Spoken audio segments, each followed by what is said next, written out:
Students, whatever homework is given to you, you have to submit it on the very next day between 8 am to 1 pm to the given WhatsApp number, and it is compulsory to submit your homework as your attendance will be marked on the basis of your submission.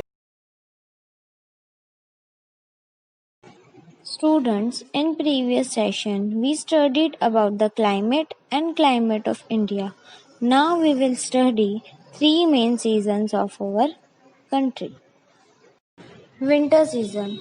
The winter season begins from the middle of November and continues till February.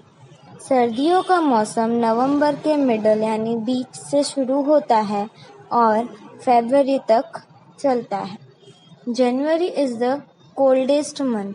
जनवरी सबसे ठंडा महीना होता है. There is heavy snowfall in Himalayas. As a result it becomes very cold in the hilly regions. Himalayas में बहुत snowfall होती है, इसलिए पहाड़ी इलाकों में ठंड ज़्यादा होती है. But the cold decreases as we go towards the southern part of India. जैसे ही हम इंडिया के सदर्न पार्ट की तरफ आते हैं, ठंड कम होती जाती है. During the winter months the nights are longer than the days. सर्दियों के महीनों में रातें दिनों से बड़ी होती है. Major part of India remain dry during the winter months with the exception of Tamil Nadu, which gets heavy rainfall during this time. India के ज़्यादातर भाग विंटर में सूखे होते हैं, तमिलनाडु को छोड़ के, क्योंकि वहाँ इस समय भारी बारिश होती है. After the winter month of February, the weather becomes pleasant as it is neither too hot nor too cold.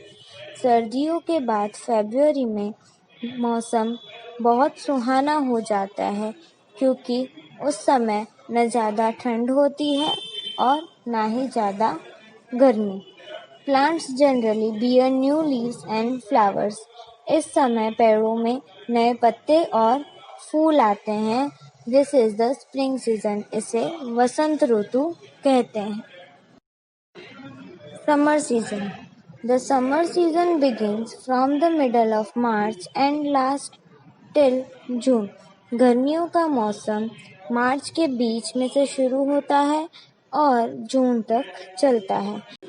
In the northern plains, hot dry winds called loo blow.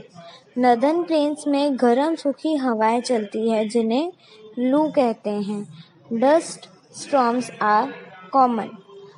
धूल का चक्रवात यहाँ आम बात है. The sun is very hot and days are longer than nights. इस मौसम में सूरज बहुत गर्म होता है और दिन रात से बड़े होते हैं. In the southern part of India, it is comparatively less hot due to the cold sea breeze from the sea.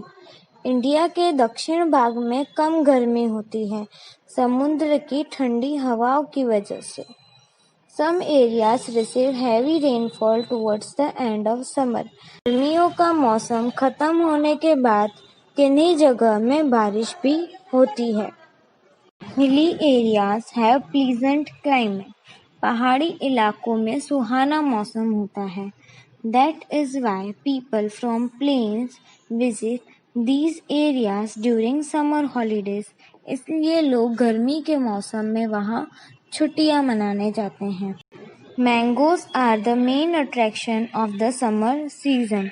गर्मियों के मौसम में मैंगोस यानी आम बहुत मशहूर होते हैं. Monsoon season. The monsoon season starts in June and continues till the month of September. बारिश का मौसम जून के महीने से शुरू होता है और सितंबर तक चलता है. During this season, the monsoon winds carrying moisture blow towards the land from the Arabian Sea and the Bay of Bengal. इस मौसम में वातावरण में नमी होती है, जो अरेबियन सी और बे ऑफ बंगाल से आती है। Some parts of India like western coast and the northeastern states get heavy rainfall. India के वेस्टर्न कोस्ट और नॉर्थ ईस्टर्न स्टेट्स में बहुत बारिश होती है। Mawsynram in Meghalaya receives highest rainfall in India. Mawsynram जो मेघालय में है वहाँ सबसे ज़्यादा बारिश होती है। The average rainfall in our country is about 120 centimeters. हमारे देश में सामान्य बारिश 120 सेंटीमीटर की होती है।